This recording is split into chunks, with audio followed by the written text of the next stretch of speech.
안녕하십니까. 예민수의 경제 토크 시작합니다. 오늘은 김지훈의 훈훈한 주식 김지훈 대표님 오셨습니다. 어서 오십시오. 안녕하십니까. 2차전지 지킴이 김지훈 대표님과 함께 2차전지 얘기를 하겠습니다. 먼저 좀 정말 그 어려운 시기는 지나가는 것 같습니다. 그러나 네. 생각만큼 팍팍 오르지는 못하는데 일단 수익률 현황부터 체크를 하게 되면 여전히 연초 대비는 대체로 마이너스입니까? 네네. 네. 마이너스 상황이 심각하고요. 예.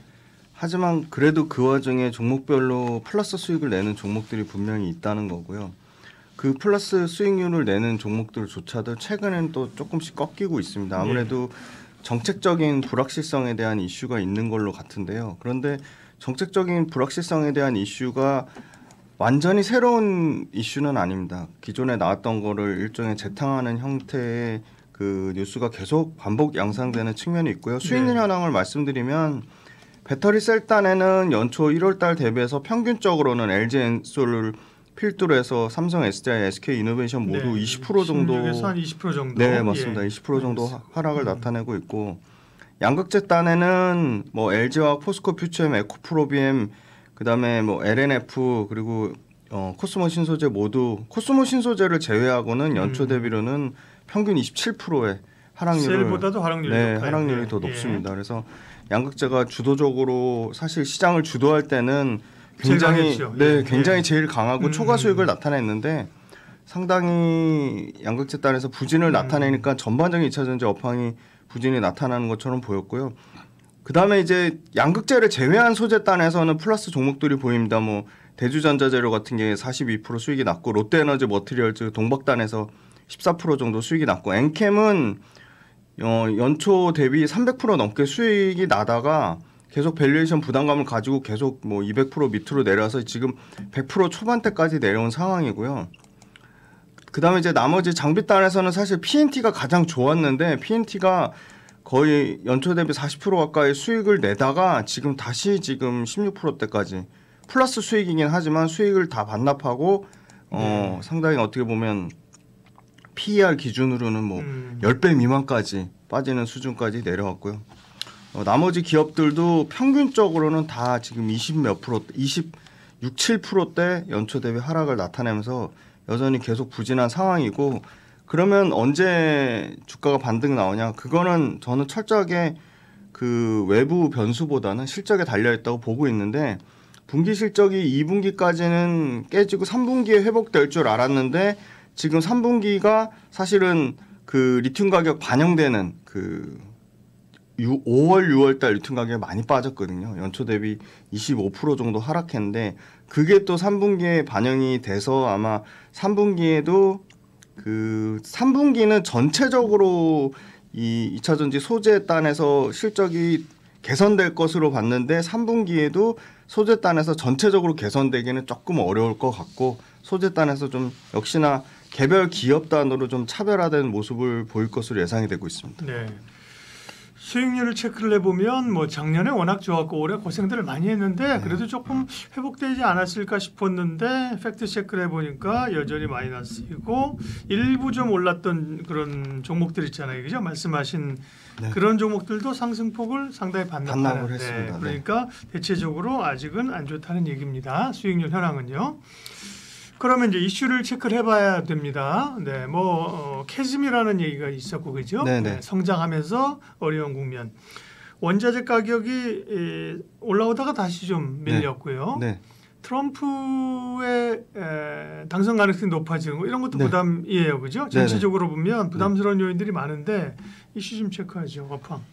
네, 말씀 주신 트럼프 당선 여부가 부담이 되는 부분이 분명히 있고요. 그다음에 말씀 주신 대로 또 원자재 가격 하락 부분이 그 2차전지를 가장 그 핵심 소재라고 아우를 수 있는 양극재 단에 실적 부담이 되는 건 사실입니다. 그런데 정말 큰 틀에서 다시 한번 우리가 2차전지 업황을 점검을 해보자면 탈탄소 전환에 가장 가속화를 붙이는 거는 전기차에 대한 투자금인 거는 분명하다. 그리고 전기차가 결국은 잘 되려면 아까 모두에 말씀드렸지만 매크로도 중요한 거 맞고 여러 가지 그 정책적인 부분도 영향을 미치는 게 맞지만 전기차 본연의 경쟁력이 있어야 된다고 생각을 합니다. 그래서 전기차 본연의 경쟁력을 가장 가속화시킬 수 있는 게 매력적인 중저가 전기차의 모델이 얼마나 많이 나오냐였는데 그게 상당 부분 취소됐다기보다는 연기되거나 중단되는 경우가 있었습니다. 그래서 미국 내 중저가 전기차 같은 경우가 올해 하반기에 대략 9종에서 10종 정도가 신차가 하반기에만 나오고요. 테슬라는 그 저가 전기차 기대감이 있잖아요. 네, 맞습니다. 테슬라를 필두로 해서 굉장히 다양한 완성차 밸류체인별로 중저가 차가 나오고요. 그럼 어느 정도 중저가 차면 매력적이냐? 중저가 차 기준으로 보면 가격적으로는 대략 우리나라 돈으로 한 4,500만 원 이하면 중저가 차에 굉장히 매력적이라고 보고요. 예를 들어 GM의 같은 모델의 휘발유차가 있고 전기차가 있는데 휘발유차보다 대략 17% 정도 가격이 비싼 일종의 에퀴녹스 모델이 연간 25만 대 파는 차인데 휘발유차도 있고 이제 그 전기차도 있는데 에퀴녹스 모델이 나오자마자 휘발유차를 한 달도 안 돼서 10일 만에 압도를 했습니다. 심지어 모델 가격이 17%나 비싼데도 불구하고 그렇기 때문에 이거는 그 북미에서 주는 보조금을 고려 안 한 가격입니다. 17% 정도 가격이 차이가 나고요. 에퀴녹스만 그런 게 아니고 앞으로 나올 에퀴녹스보다 훨씬 연간 30만 대 이상을 파는 실버라도라든지 시에라라든지 이런 거는 실버라도 시에라 모두 30만 대에서 대략 50만 대 이상 파는 차종인데 향후 2024년 하반기부터 2025년 상반기에 몰려 있습니다. 그래서 굉장히 중저가 전기차에 대한 신차 기대감이 크고요. 우리나라 현대기아차 미국에서 아주 잘하고 있는데 EV3가 사전 예약이 12,000대가 넘었습니다. 지금 사전 예약되는 것만. 그리고 캐스퍼 EV가 올해 이제 7월 아마 요번 주 말이나 다음 주 말부터 이제 사전 계약 받는 걸로 알고 있거든요. 근데 캐스퍼 EV는 심지어 3천만 원 미만의 차입니다. 그래서 굉장히 저가 차종에서 상당히 기대감을 갖고 있는 차종이고 그래서 결국은 수요 증가라는 거는 전기차의 수요 증가라는 거는 원가 경쟁력도 있어야 되고 기술 부분도 있고 모두 중요하다.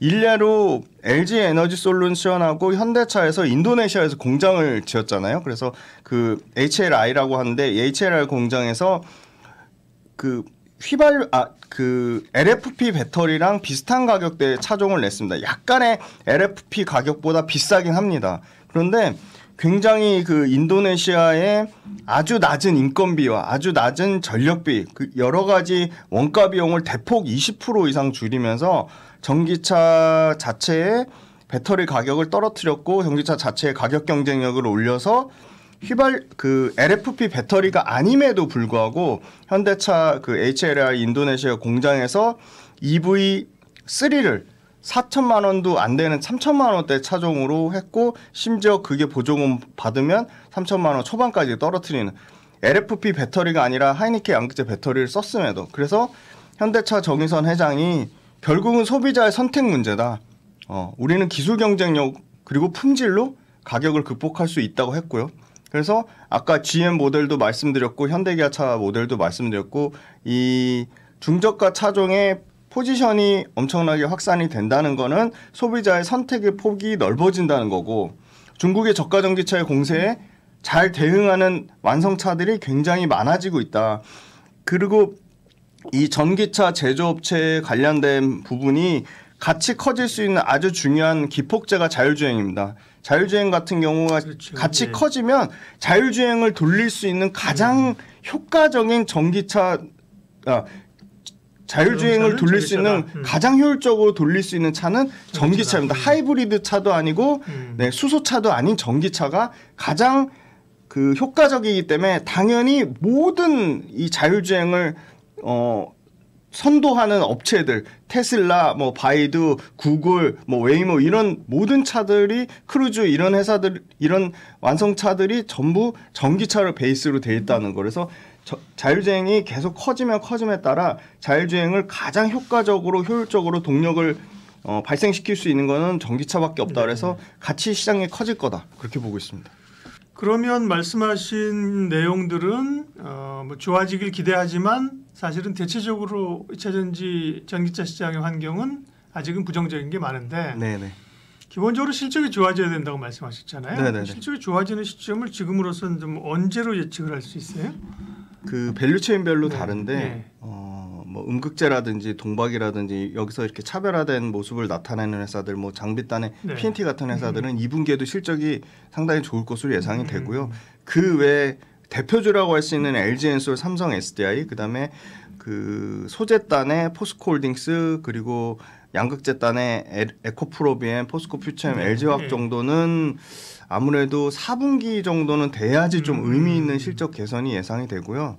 일단 LG엔솔은 이미 실적이 나왔습니다. LG엔솔 실적부터 먼저 점검을 해보면 예. LG엔솔은 매출은 6조 1,000억으로 전년 대비 30% 빠졌고 영업이익은 58% 하락한 1,953억을 기록했는데요.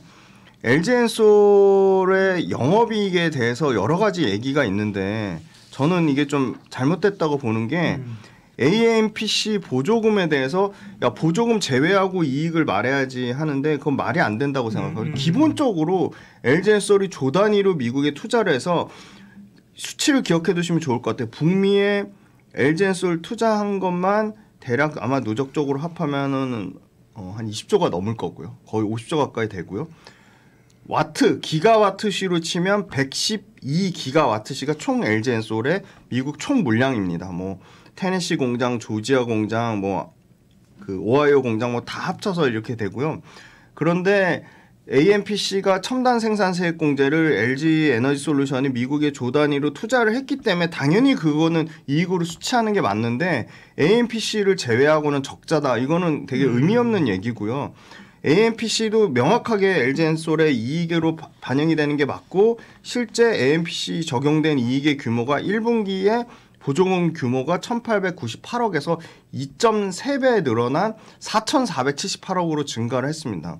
그게 아마 하반기로 가면은 7천억대 그리고 내년까지 가면 이제 최대 아마 분기별로 조 단위 1조 단위를 찍을 것으로 예상이 되거든요. 그걸 제외하자는 사람들의 논리는 그런 거겠죠. 이제 그게 경상적인 이익이냐, 지속 가능하느냐, 네. 한시적이냐 네, 이런 것 네. 때문에 제외하자는 거 아닐까요? 맞습니다. 예. 그런 부분이 있는데요. 네. 근데 AMPC 보조금 이거 관련돼서 네. 최소한 지금 그 지속 가능성에 대해서 2028년까지 잡혀 있거든요. 네. 그러니까 이거를 뭐 지속 가능하지 않다고 얘기하기는 논리의 그렇죠. 그게 소위 이해도가 뭐 떨어집니다. 자산을 매각해서 일회성으로 그 해에만 반영되고 이런 건 아니니까. 그렇죠. 네, 맞습니다. 예, 예. 네.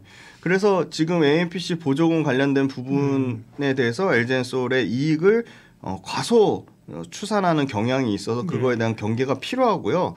AMPC를 역산해서 보면 LG에너지솔루션의 2분기 출하량이 이미 1분기 4.1기가와트에 2배 넘는 9.3기가와트시로 출하량 자체가 개선이 되고 있습니다.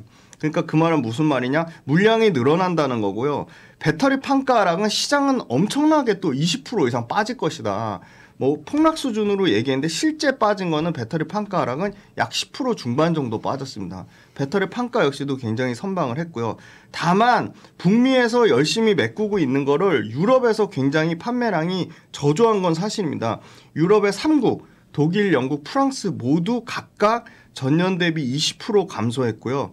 전 분기 대비로는 10% 정도 감소했습니다. 그래서 유럽이 굉장히 빨리 회복이 돼야 됩니다. 그건 분명한 거고요. 유럽의 가장 바로미터, 그럼 유럽이 언제 회복돼? 폴란드 공장 가동률 보시면 돼요. 근데 폴란드 공장 가동률이 제가 파악한 거는 지금 50% 초중반까지 내려왔습니다.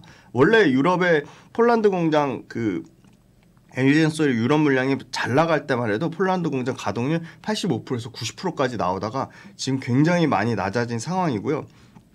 그 다음에 북미 같은 경우는 상당 부분 테슬라 판매량이 전 분기 대비 15% 증가하고 테슬라 외에 나머지 GM하고 이 폭스바겐이나 그 다음에 이제 스텔란티스 쪽이 물량이 늘어나면서 사실은 북미 쪽은 출하량이 전 분기 대비 15% 정도 증가하는 추세에 있습니다. 물론 전체 생산 대수는 테슬라가 일부 그 물량 조절하는 부분에서 굉장히 중요한 부분인데요.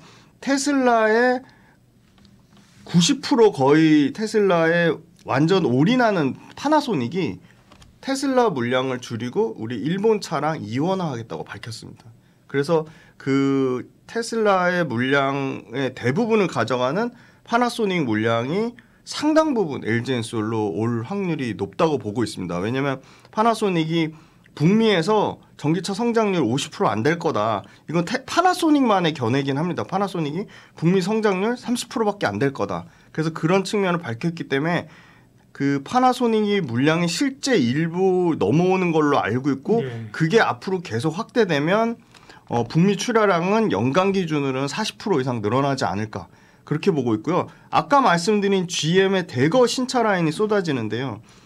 블레이저 같은 경우가 나온 지 지금 5월 달에 나왔는데 판매치가 전 분기 대비해서 지금 6월 달 데이터가 1006% 증가했고요.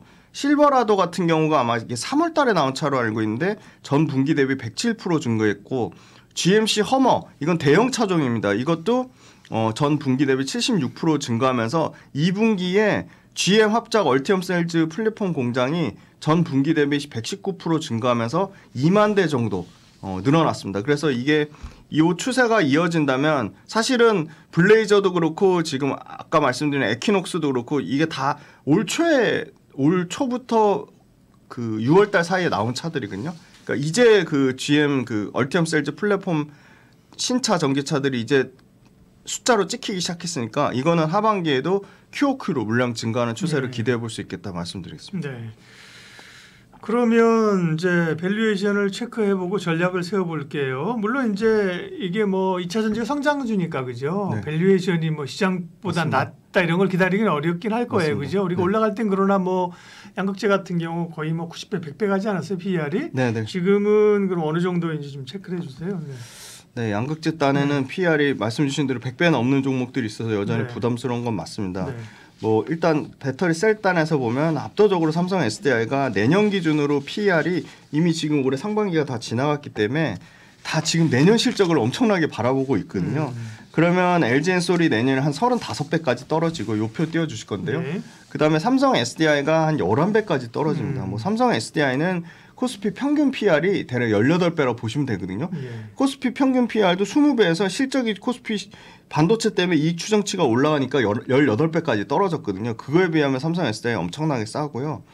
양극재 딴에는 포스코 퓨처엠이 실적 추정치가 조금 하향이 돼서 내년에 한 100배, 에코프로비엠이 내년에 한 75배 정도, 그 다음에 LNF가 내년에 한 40배 정도거든요. 산술적으로 보면 LNF가 제일 싼데 LNF 보다 포스코 퓨처엠이나 에코프로비엠 쪽이 매출과 이익 성장률이 크다. 그거를 상대적으로 보셔야 되고요. 포스코 퓨처엠이나 에코프로비엠만큼 매출 성장률은 안 나오지만 밸류에이션 상으로는 뭐 압도적으로 LG화학이 PER 10배 정도 수준으로 굉장히 매력적이다. 그렇게 보고요. 그다음에 그 밑단에 있는 회사들 소재단에서는 롯데에너지 머티리얼즈가 SKC는 23, 24, 25년까지도 계속 적자라서 PER 추정이 안 되고요. 같은 동반업체 롯데에너지 머티리얼즈는 아마 이익이 100%씩 성장해서 내년에 상당히 매력적으로 내년 PER 기준으로 28배 정도 수준까지 그렇게 잡혀 있고요. 그리고 대주전자재료가 한 50배 정도 수준으로 예상이 돼 있고요. 분리막의 WCP도 밸류에이션 상으로 상당히 매력적이라고 보고 있습니다. 20배 정도. 그래서 아마 올해 값으로 계산을 하면 이게 추정이 안 되고 25년치로 아마 대략 소재단 평균 내보면 대략 한 45배 정도. 네.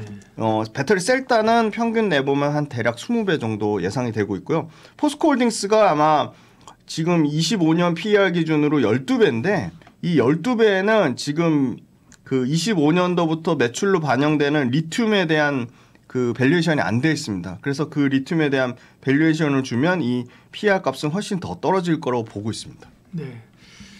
자, 그러면 2차 전지의 전반적인 지금의 전략은 어떻게 가져야 되는지 다시 한번 얘기해 주시고 관심주 얘기해 주세요. 네네. 전반적인 전략은 아무래도 역시나 그 캐파를 줄이지 않는 기업, 캐파의 변동이 없는 기업, 그 다음에 계속 말씀드립니다. 워낙 전기차를 사는 쪽이나 전기차를 만드는 쪽이나 충전에 대한 중요성을 굉장히 강조했습니다. 물론 충전에 대한 모멘텀을 갖고 있던 대주전자재료나 이런 회사들이 최근에 또 주가가 다 내려왔습니다. 그래서 주가가 많이 빠졌지만 충전은 여전히 굉장히 중요한 모멘텀이 될 수밖에 없고 그래서 충전 관련돼서 엄청나게 많은 대기업들이 투자를 하고 있습니다. 투자를 하고 새롭게 신규 플레이어로 들어오고 있습니다. 그만큼 그 시장의 가능성을 높게 보고 있는 거고요. 일례로 포스코 퓨처엠이 어떻게 보면 중국을 제외한 유일하게 전체 음극재 전체 음극재 현황에서 글로벌 업체 중에 1등부터 8등까지가 전부 중국이고요. 한 개 업체가 일본, 그리고 하나가 포스코 퓨처엠입니다. 포스코 퓨처엠이 그래서 상당히 탈중국화의 음극재 단에서 굉장히 유일한 대안이 될 수도 있다고 보고 있고요. 실리콘 음극재는 굉장히 지금 완성 차종의 확대가 폭발적으로 일어나고 있습니다. 지금 과거에 2종의 차종이었다면 올해 말까지는 7종의 차종이 되고요. 내년까지 보면 아마 15종의 차종으로 차종 자체가 2배 이상 늘어나고요. 그 다음에 기존에 적용하지 않았던 배터리 셀 업체들이 적용을 하기 시작했습니다. 가장 앞단에서 LG엔솔이 최초로 적용했다면 바로 이제 뒤이어서 SK온이 적용을 하기 시작했고요. 차종 자체가 완전 하이엔드 포르쉐 타이칸에서 완전 저가 차인 아이오닉까지 내려와서 아마 매출과 이익이 50% 100%씩 성장하는 해라고 보고 있어서 가장 주목해야 될 것은 역시나 충전단의 대주전자재료, 그리고 동박단에서 가장 좀 차별화된 실적을 보이면서 스페인에 지금 5,700억 정도 들어서 공장 들어간 게 양산한 게 당장 내년에 이제 숫자로 매출로 이익으로 찍히고 있습니다. 그래서 아마 롯데에너지 머티리얼즈도 실제 동박 캐파로는 2등이지만 롯데에너지 머티리얼즈가 잘하는 게 하이엔드 초고성능의 동박이거든요. 그래서 이 초고성능의 동박은 AI 반도체 단에도 들어가는, 그러니까 일종의 2차 전지와 반도체 모멘텀을 다 갖고 있다. 근데 롯데에너지 머티리얼즈도 밸류에이션이 내년으로 보면 아까 말씀드렸지만 30배 미만으로 부담 없는 수준이다. 그래서 저는 어떻게 보면 올해 하반기랑 내년 상반기까지는 양극재 단보다는 타 소재 쪽에 좀 밸류에이션 측면으로도 그렇고 매출과 이익 증가율 측면으로도 타 소재에 좀 관심을 가져보자. 그러니까 구조적으로 또는 기술적으로 반드시 이 소재를 쓸 수밖에 없는 이유에 주목하자 말씀드렸습니다. 그런 대표적인 기업으로 대주전자재료랑 롯데에너지 머티리얼즈를 말씀을 하셨습니다. 반도체는 올해 주도주가 온데 주도주. 정말 흔들림은 있어도 계속 가는 반도체인데요. 수익률 현황부터 점검을 할까요? 여전히 올라온 종목들은 그죠. 아미반도체, SK 하이닉스 이런 종목은 연간 수익률 높을 거예요. 그 광고 문구 중에 흔들림 없는 편안함을 갖고 있는 S침대. S침대. 흔들림 없는 편안함을 갖고 있는 반도체인데요. 전반적인 평균 수익률이 20%를 넘을 정도로 굉장히 견고한 모습을 나타내고 있습니다. 말씀 주신 대로 그 한미 반도체가 전체 이 소부장 단에서는 최근에 주가 조금 조정 나오고 있지만 그럼에도 불구하고 연초 대비 161% 수익률을 나타냈습니다. 이 표 띄워주실 건데요. 엄청나게 완전히 압도적인 지수와 반도체 전체 업종을 압도하는 모습을 나타내고 있지만 저는 계속 말씀드리지만 그 삼성전자 밸류체인에 좀 계속 주목을 해보자고 말씀드리고 있어요. 삼성전자 밸류체인의 대표적인 게 최근에 올라오고 있는 이오테크닉스라는 종목이 있고요. 하이닉스발 한미반도체가 있다면 삼성전자는 비상장 회사인 세메스랑 이오테크닉스가 있다고 할 정도로 이오테크닉스라는 장비 회사가 굉장히 견조하고요. 그다음에 최근에 지난번에 한번 소개해드렸던 그 캐시텍이라는 CMP 슬러리 소재도 만들고 장비도 하는 캐시텍이라는 회사가 견조하고 식각 장비 쪽에 드라이에처 쪽에 PSK라는 회사가 62% 굉장히 견조한 수익률을 나타내고 있고 캐시텍, PSK 다 굉장히 삼성전자 비중 포지션이 큰 회사고요. 그런데 후공정단에 두산 테스나는 굉장히 부진한 상황입니다. 아무래도 두산 그룹사 내에서 두산 에너빌리티나 두산 로보틱스에 조금 그러니까 조금 그 주목이 덜 된 측면도 좀 있고요.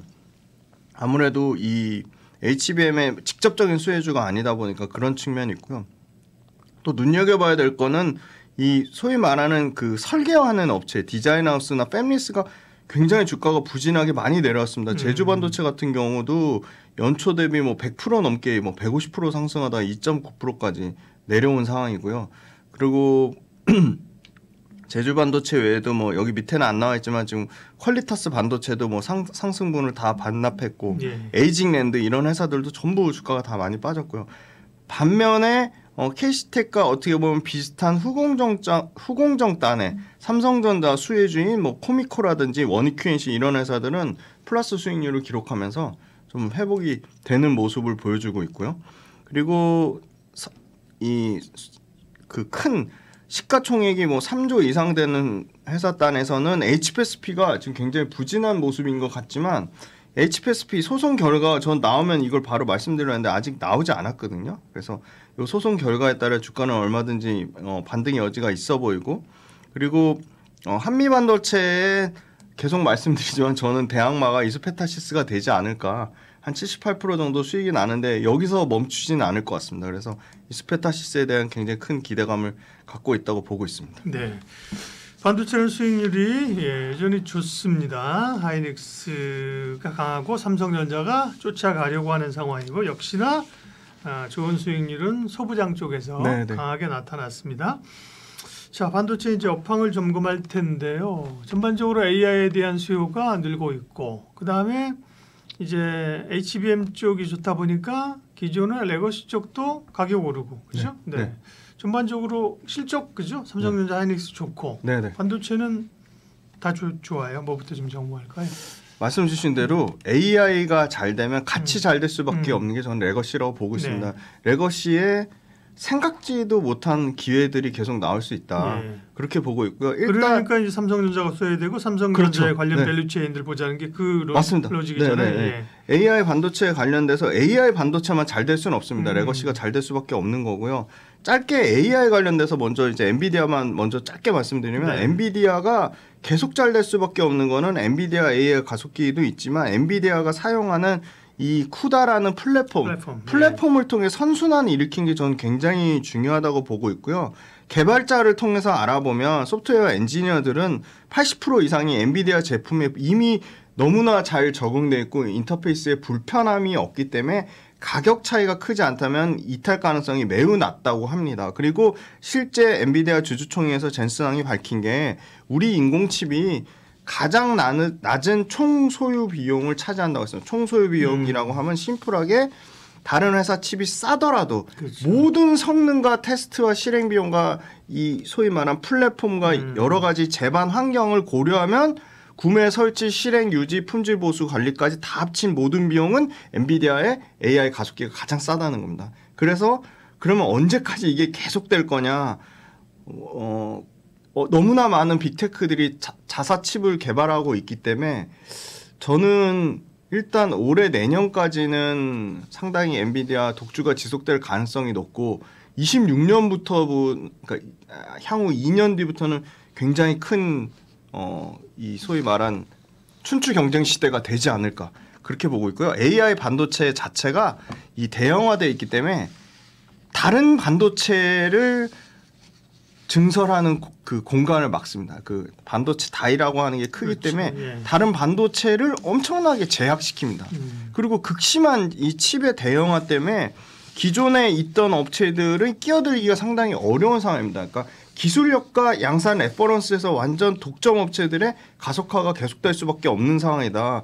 그래서 TSMC 독주에 고전하고 있지만 삼성전자가 상당히 그 어떻게 보면 틈새를 치고 가려고 하는 거고요. 삼성전자 파운드리는 TSMC의 그 코스트 캐파를 다 감당하지 못한 나머지 빅테크들이 어떻게든 AI 칩을 빨리 만들기 위해서 삼성전자 파운드리에 계속 문을 두드리고 있는 상황이기 때문에 삼성전자는 그 3나노, 4나노의 가동률이 조금만 더 회복이 되면 더 많은 빅테크들의 오더를 받을 가능성이 상식적으로 굉장히 높고요. 삼성전자 자체로 보면 반도체보다 더 큰 비중을 차지하는 게 스마트폰인데 스마트폰이 중국, 유럽, 미국, 인도, 뭐 남미, 아프리카 골고루 반등이 나오고 있습니다. 그래서 24년도에 연간 스마트폰 출하량이 12억 1천만 대로 전년 대비 처음으로 이제 작년에도 마이너스였고 재작년에도 거의 플랫 수준이었는데 올해 아마 5% 이상 성장이 예상이 되고 있거든요.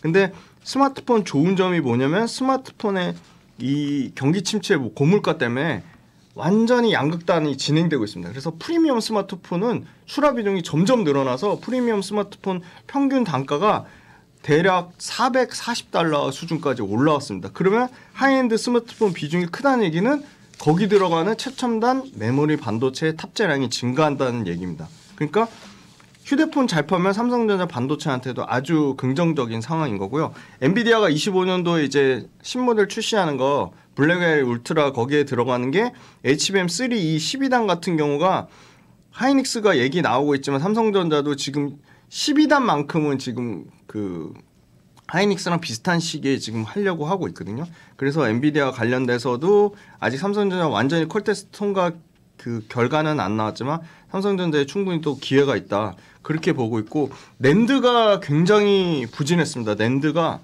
낸드 업황이 좋아지면서 삼성전자 하이닉스가 모두 수혜를 보고 있는데요. 그 핵심은 가격에 있습니다. 가격이 전 분기 대비 계속 20%씩 늘어나고 있습니다. 그래서 하이닉스 자회사 솔리다임이 계속 적자였는데 올해 100% 완전한 흑자 전환이 될 것으로 예상하고요. 낸드 업황을 23년도 LCD 업황이랑 지금 비교하고 있습니다. 왜냐하면 수요 자체가 드라마틱하게 개선이 안 돼도 지금 공급업체들이 엄청나게 강도 높게 감산을 하는 바람에 이 판가 자체가 계속 상승이 가는 추세고요. 판가 상승폭 언제 둔화될 거냐? 올해 최소한 하반기까지는 감산이 주도하는 이 판가 상승 때문에 낸드 판가도 계속 좋아질 것으로 보고 있습니다. 그러면 낸드 가동률이 당장 1분기부터 조금씩 회복돼서 3, 4분기에 낸드 가동률이 최대치로 올라오면 그거에 대한 최대 수혜도 당연히 삼성전자가 받을 수밖에 없다고 보고 있고요. 예, 반도체 업황을 점검했는데 HBM 여전히 좋고 네. 레거시 쪽도 올라오는 거고요. 그리고 또 좀 특이하게 볼 사항이 하나 있다고요? 맞아요. 네. SSD 쪽입니다. 네. 과거에 뭐 초대형 이제 외장형 하드 HDD에서 지금 다 SSD로 넘어가는 거고 SSD도 소위 말하는 앞에 2가 붙습니다. 네. 엔터프라이즈 기업용 SSD 시장이 뭐 이거는 하이닉스가 따라오기 힘들 넘사벽이 압도적으로 삼성전자가 매출 사이즈나 시장 점유율이 높고요. 지금 1분기 기준으로 SSD 시장에서 삼성전자 매출이 뭐 전년 대비 YOY로는 뭐 70% 이상 증가를 하고 있고요. 시장 점유율은 47%에 달할 정도로 절반 이상이 SSD 시장인데 이 SSD 시장이 아까 말씀드린 HBM 때문에 일반 그 엄청나게 많은 데이터 처리를 하기 위한 저장 공간이 필요하기 때문에 SSD 시장이 커질 수밖에 없다. 물론 2등은 하이닉스입니다. 그런데 SSD 시장 자체에 대한 그 최대 수혜는 삼성전자가 계속 받을 수밖에 없다고 보고 있고요.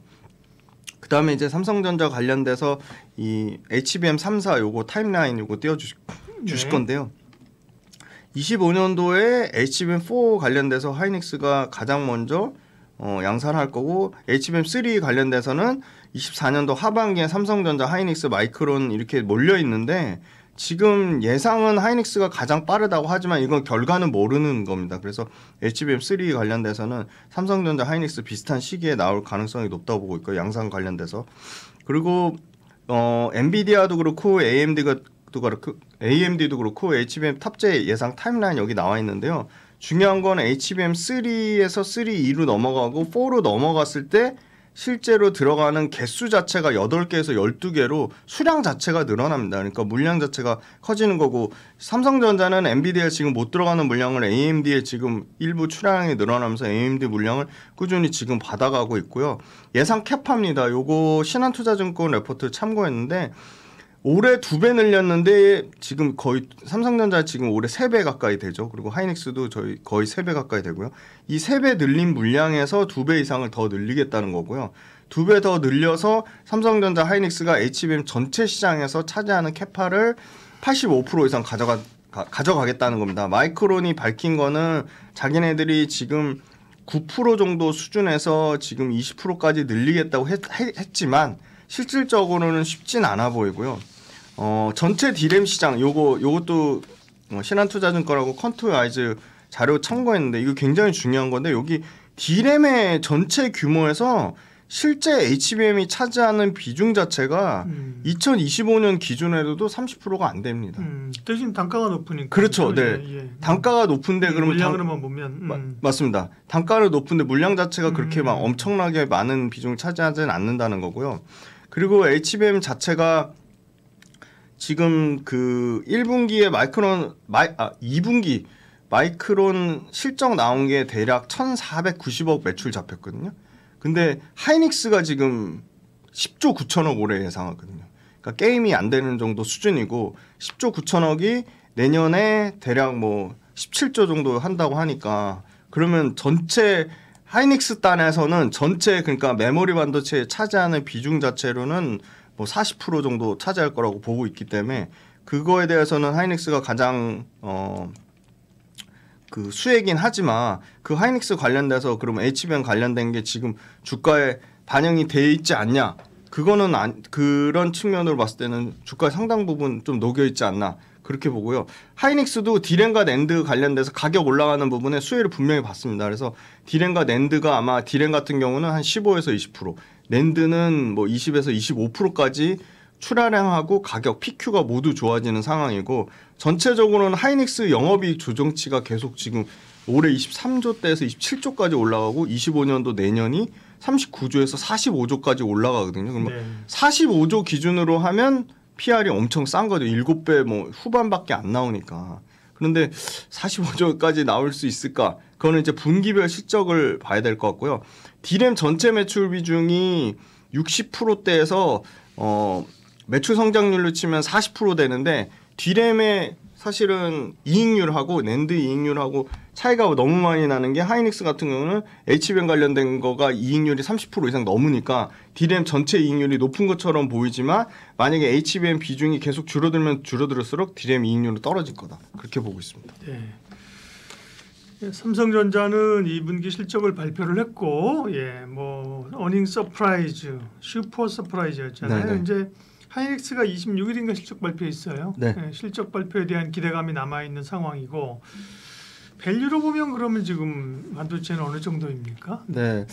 삼성전자가 지금 PER 내년 기준 10배고요. 하이닉스가 아까 말씀드린 7.5배니까 밸류에이션 부담은 없는 상황입니다. 그리고 나머지 이제 그 소부장단에서 밸류에이션 부담이 상당히 있고 한미반도체가 대략 50배 정도 되고요. 이수페타가 내년 기준으로 22배 정도, 리노공업이 28배, HPSP가 26배, 솔브레인 11배, 이오테크닉스 23배, DB하이텍이 뭐 7배, 평균적으로 하면 대략 20배 단위다. 그래서 삼성전자, 하이닉스 모두 10배 미만이니까 밸류에이션 부담은 없는데 여기 밑에 보시면 요 표 띄워주실 건데 실적 성장률을 보시면 아마 예상 실적 성장률은 이익단에서는 삼성전자보다는 하이닉스보다는 삼성전자가 훨씬 더 하이닉스가 올해 아마 연간 영업이 한 380% 작년 적자 대비 흑자 전환해서 380% 정도 늘어날 거고 삼성전자가 500% 정도 늘어난다고 보고 있으니까 올해 증가폭은 삼성전자가 더 높고 내년 이익 증가폭도 보면 삼성전자, 하이닉스 현재까지 추정치는 비슷해요. 40% 정도 이익 늘어날 거라고 보고 있거든요. 그러니까 삼성전자, 하이닉스 이 대형주 단에서 매출과 이익이 뭐 40%씩 늘어나니까 매출 단에서는 30%, 이익 단에서는 40% 정도 늘어난다고 보니까 아직도 실적 기대감에 대한 실적 기대감에 대한 주가 그 기대감이 높은 거고요.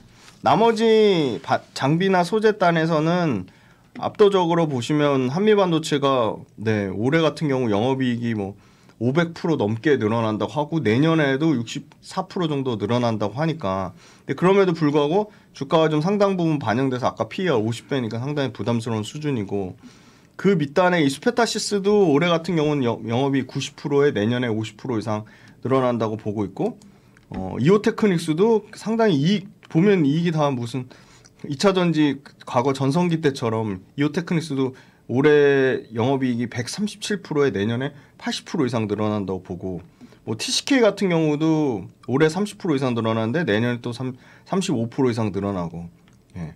물론 전년도에 너무 안 좋아서 기저효과가 있다고 봐도 평균적으로 보시면 영업이익 단에서 올해 내년에 모두 30% 40% 이상 성장하면 주가 20-30% 올라가는 거로 이익의 성장으로 충분히 설명할 수 있는 밸류가 된다고 보고 있습니다. 예, 그러면 이제 반도체 가운데는 지금 시점에서는 뭐 아까 이제 삼성과 관련 있는 기업들 네. 말씀하셨고 네. 어떤 기업들을 주목해 봅니까?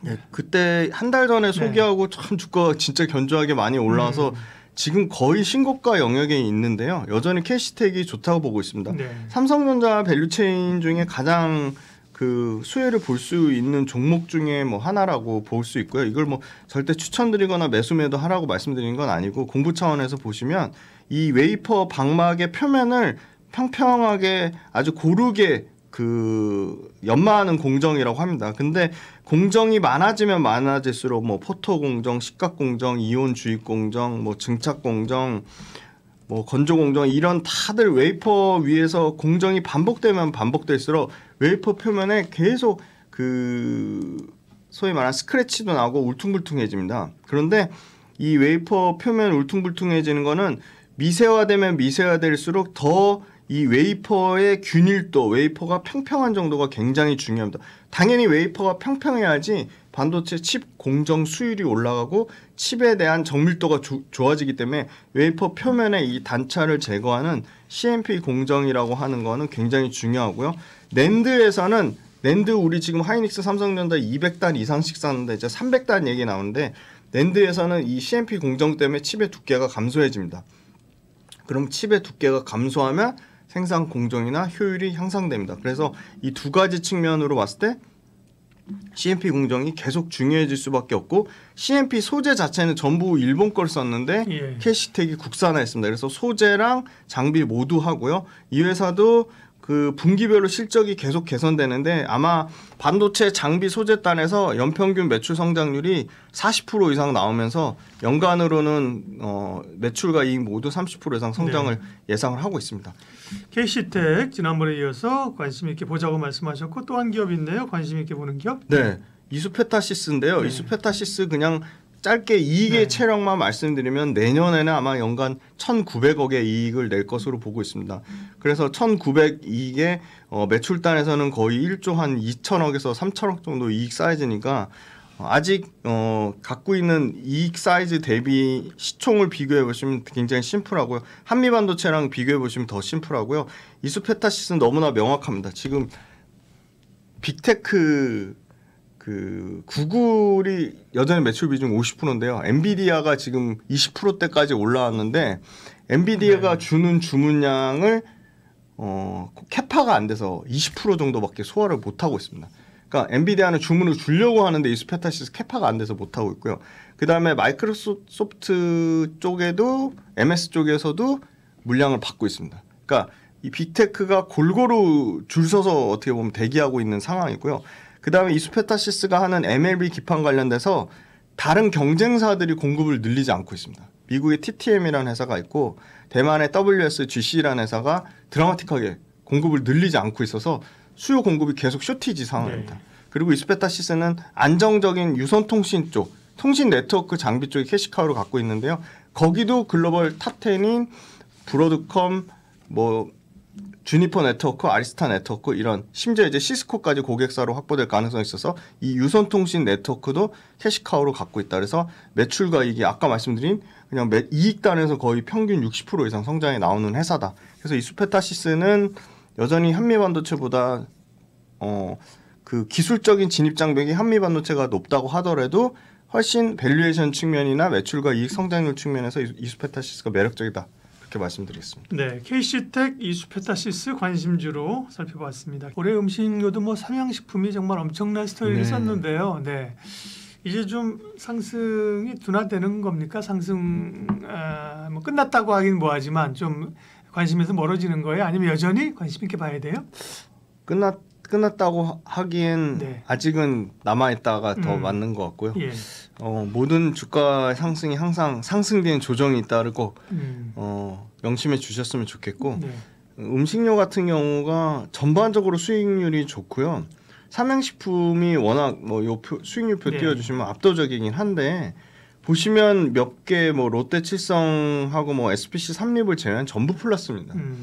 굉장히 무거운 CJ 제일제당 시총 5조짜리도 15.8%의 수익률을 나타낼 정도로 전반적인 업황이 훈풍이 돌아가고 있다. 그런 측면으로 보면 굉장히 긍정적이고 각각의 개별 모멘텀을 다 갖고 있습니다. 뭐 삼양식품은 북미, 중국, 그다음에 유럽에서 골고루 다 터지는 상황인 거고 오리온 같은 경우는 중국, 베트남, 러시아 물론 주가는 부진하지만 회복되는 국면에 있고 농심도 미국하고 유럽에서 잘 되고 있고 롯데웰푸드는 재미나요. 인도하고 뭐 카자흐스탄 이런 쪽을 잘 공략해서 지금 중앙아시아랑 인도를 아주 폭풍 성장하고 있습니다. 그리고 대상 역시 미국하고 유럽을 상당히 잘 하고 있고 물론 동남아랑 중국도 진출했습니다.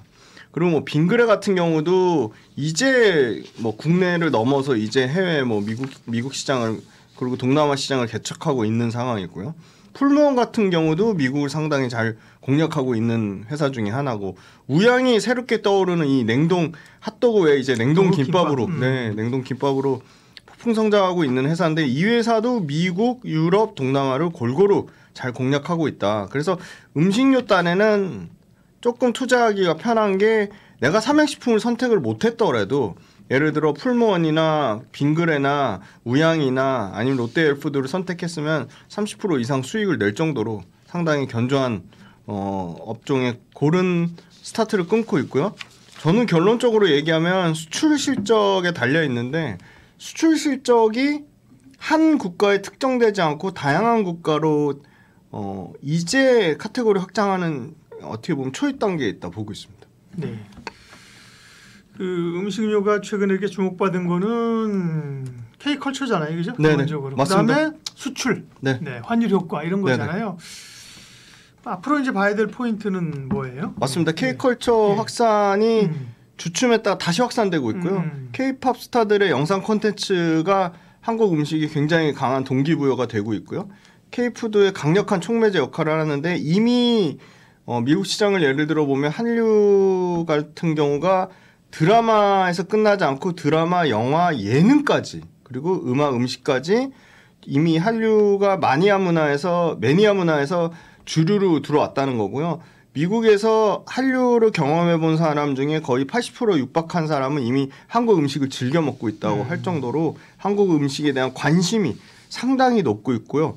미국의 주요 유통사라고 하면 뭐 코스트코가 있을 거고 월마트가 있을 거고 다양한 뭐 트레이더 조라는 것도 있고요. 이런 다양한 그 미국의 소위 대형 유통사들이 한국 식품 포트폴리오 비중을 확대를 하고 있습니다. 과거에 라면에 편중돼 있었다면 만두, 김, 고추장, 아까 말씀드린 냉동김밥까지 이제 보편 식품으로 확산 가능성이 있고요. 코스트코 같은 경우는 주 소비자층이 아시아 가족이기 때문에 더 확장성이 클 수밖에 없는 거고요. 이 트레이더 조라는 대형 유통사가 아주 재미난데 트레이더 조 같은 경우는 20대에서 30대 중반의 백인 소비자이기 때문에 이 트레이더 조의 주 소비층은 얼리 어댑터로서 알아서 자신들의 SNS 계정에 이 K푸드 자체 홍보대사 역할을 하고 있다고 합니다. 그래서 풀무원의 두부, 김치, 냉동김밥 그리고 사조대림의 김 뭐 이런 게 엄청나게 커지고 있고 아시아마트 중에 뭐 대표적으로 한인마트, H마트 쪽도 공급이 확대되고 있다. 그래서 수출 데이터가 보시면 2분기에 4, 5, 6 누적 가공식품 수출 데이터가 전년 대비 10% 증가한 29억 8천만 달러. 그래서 이제 분기별로 30억 달러 이상은 찍을 것으로 예상을 하고요.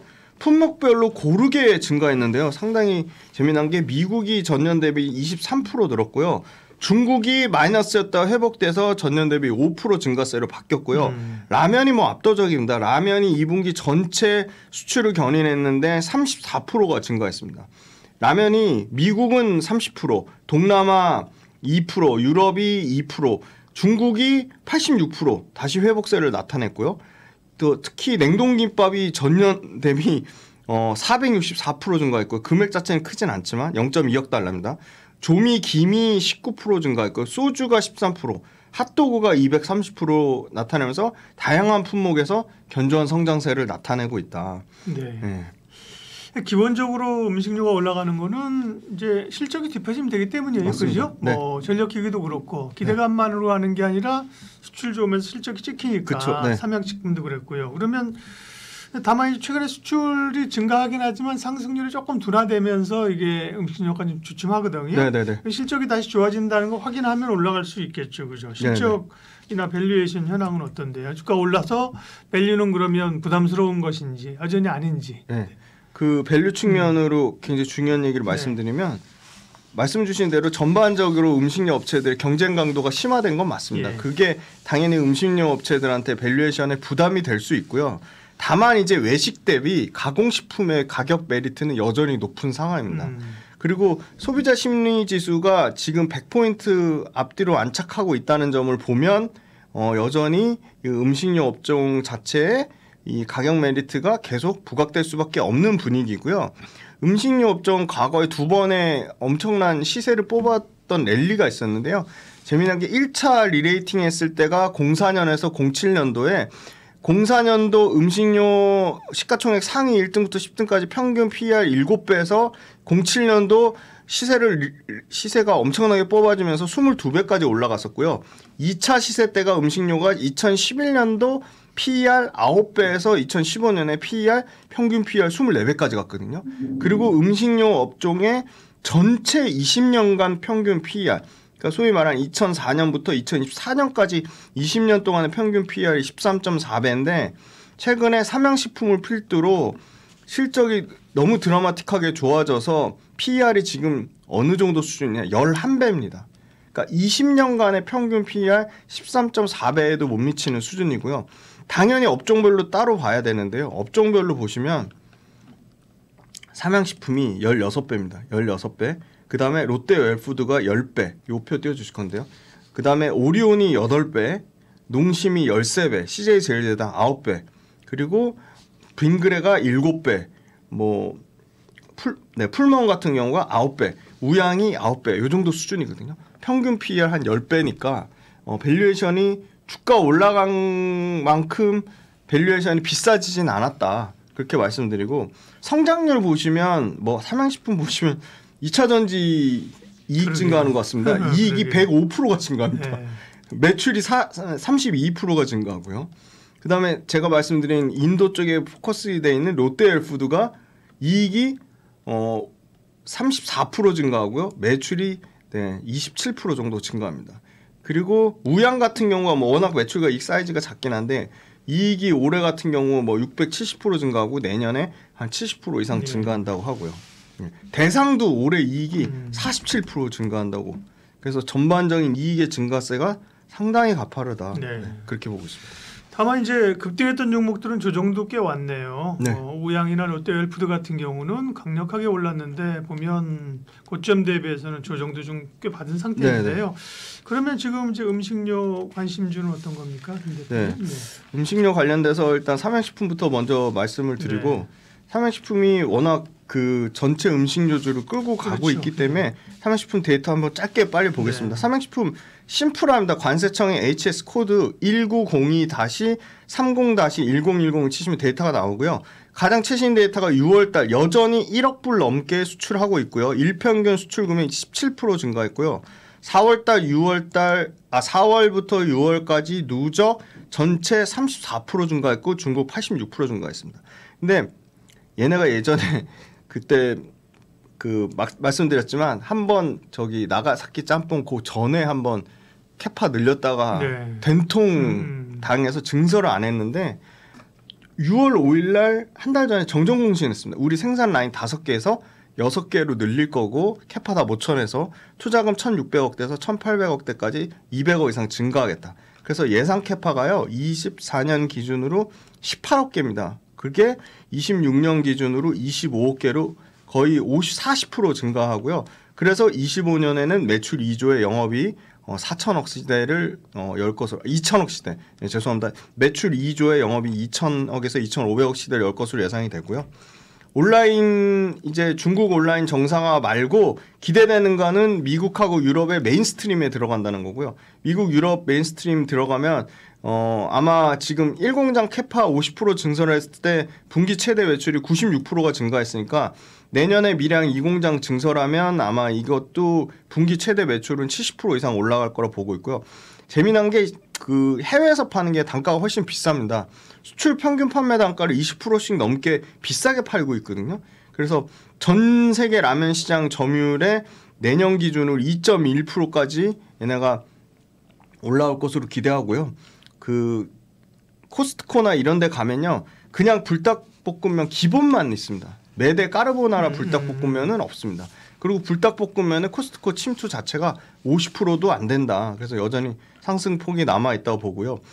두 번째로 좀 재미난 종목은 대상입니다. 대상. 예. 대상도 아까 연간 영업이익이 50% 증가 예상하거든요. 대상도 2분기 실적 아마 매출과 이익이 모두 어닝 컨센서스를 초과하는 수준 나올 것으로 보고 있고요. 대상뿐만 아니라 식품의 지금 가장 좋은 상황이 원재료 가격이 떨어지고 있습니다. 작년 말만 해도 원재료 가격이 상당히 부담이 됐는데 원재료 가격이 완전 하향 안정화되고 있고요. 그리고 지금 대상 같은 경우는 CJ 제일제당처럼 라이신을 하거든요. 그 원 소재 단에서 그 라이신 스팟 가격이 3월 달부터 반등 나와서 계속 지금 라이신 가격이 올라가는 추세 있고요. 6월 달에 중국 쪽에 라이신을 더 캐파를 늘리려고 중국 라이신 생산업체 청푸식품이라는 회사를 인수했습니다. 그 시너지 효과가 올해 하반기에 나올 것으로 보고요. 그다음에 인도네시아에 공장이 있는데요. PT 인도네시아 같은 경우가 연간 마진율이 20%에 달할 정도로 인도네시아, 중국 모두 지금 해외 공장이 좋은 상황이고요. 미원 쪽은 베트남에 6월 달에 캐파 증설해가지고 이 미원 쪽은 베트남 쪽에서도 올라갈 거로 보고 있는데 그 좋은 거는 품목별로 고르게 매출이 증가하고 있습니다. 편의식품, 김 그리고 소스류가 각각 3분의 1로 고르게 증가 두 자리씩 글로벌에서 식품을 두 자리씩 증가하고 있고요. 미국에 지금 메인스트림에 확장되고 있는데 상반기에는 미국 서부만 들어갔다면 지금 동부 쪽으로 커버리지를 확대하고 있고요. 베트남 증축하고 있고 내년 상반기에는 폴란드의 김치 공장이 완공됩니다. 그래서 유럽 쪽으로 확대를 기대하고 있기 때문에 가장 아마 그 대형주 단에서 뭐 CJ 제일제당도 있고 오리온도 있고 농심도 있고 이 대상도 있는데 그 대형주 단에서는 아마 가장 이익 개선 폭이 클 것으로 보고 있습니다. 네, 삼양식품 여전히 주목해서 본다고 하셨고요. 대상을 말씀하셨습니다. 이게 총선 전에는 이정재 씨, 한동훈 관련주로 해서 그때 뭐 급등했잖아요. 정치 관련주로 이제 그런 것보다 이렇게 실적으로 가는 게 훨씬 맞습니다. 더 안정감이 있는 거죠, 그죠? 네, 맞습니다. 이게 어떤 테마주로 정치 테마를 엮이면 훅 올랐다가 훅 떨어지는데 네. 기본적으로 실적이 좋은 쪽에서 대상을 최근에 주목을 합니다. 예, 김지훈의 훈훈한 주식 김지훈 대표님 오늘 함께했습니다. 고맙습니다. 감사합니다.